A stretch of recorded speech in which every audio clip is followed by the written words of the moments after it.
In the early 90s, when Marina lived in Georgia, an accident happened to her husband and she was left with two small children in her arms, experiencing great difficulties in life.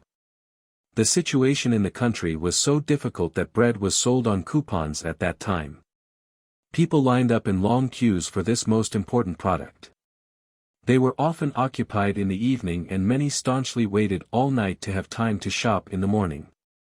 An adult, large, but very thin shepherd dog, lost or thrown away by someone, began to spin in their yard. It was a common occurrence at that time. Animals starved just like humans, trying to survive.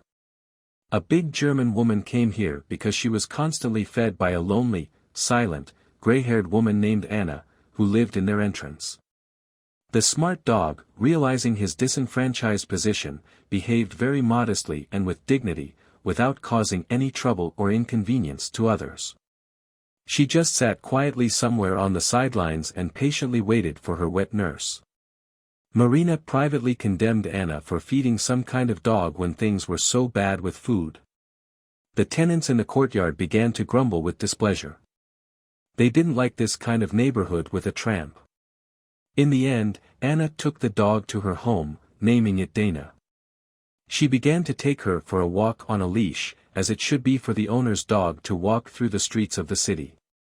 The German woman has noticeably recovered and has become prettier. Thinking about how much such a hefty dog eats, Marina considered her neighbor at the entrance to be a very strange woman, not from the world.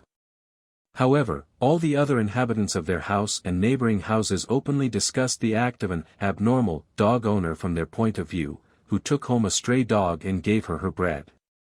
One day, when it was just beginning to dawn, Marina locked the sleeping babies in order to catch the bread queue that had been busy since the evening, which was guarded by a woman from a neighboring house. She expected to be one of the first to get some still warm bread and return home at about 8 o'clock, before her children woke up. Going out into the yard, she was heading towards the store, but she had not taken 10 steps when a rather large ginger dog came up to her from nowhere. It was obvious from everything that she was hostile. The courtyard was empty, not a single person was in sight. Following the red dog, the woman, stunned with horror, gradually began to be surrounded by a whole pack of viciously growling starved dogs hoping to get at least something to eat. There were a good dozen of them. Hunger drove them to people. Marina had only an empty bag with a purse, which contained the last money in bread coupons, and a handkerchief in the pocket of her jacket. There was absolutely nothing to throw to the evil dogs. The woman, preparing for the worst, clutched her bag tightly to her chest, squeezed her eyes shut, praying to herself for salvation and the children left under lock and key. Now the dogs will deal with her and condemn her children to starvation. Suddenly, the door of their entrance slammed loudly. Marina saw the same woman with her big shepherd dog, picked up on the street on a leash. "Stay where you are. Don't move." Anna shouted to her and, without letting the strong pet off the leash, went up to Marina. Dana dispersed the dogs. They scattered, preferring not to mess even in a bunch with a formidable shepherd dog, who was ready to stand to the death, protecting a person.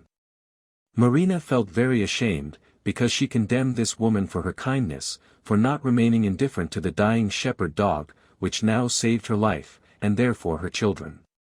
If something had happened to her, the mother, her two babies would have simply disappeared at such a difficult time. Crying, she thanked this woman and, forgetting about the fear of big dogs, hugged her four-legged defender.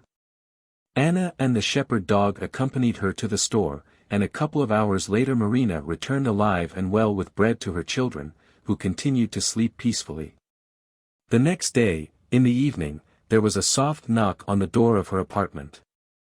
There was no light, as always, and electricity was provided strictly by the clock. It was dark. Marina was afraid to open the door, but the knock was repeated. She lit a candle, which she was saving very strictly, and went out into the corridor. "Who's there?" "Marina, don't be afraid, it's me, Anna."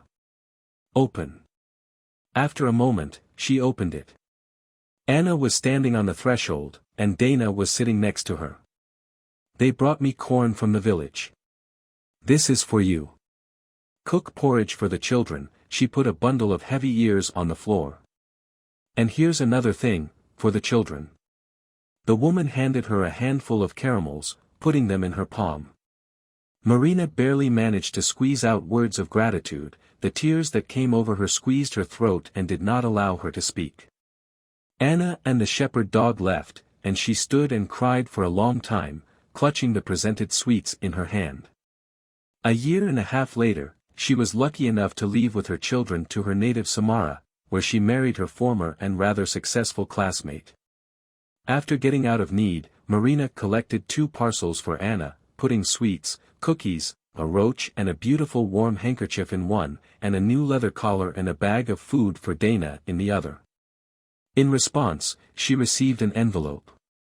It contained a piece of paper on which was written, "Thank you. Be happy. Anna and Dana," and below it was the imprint of a large dog's paw.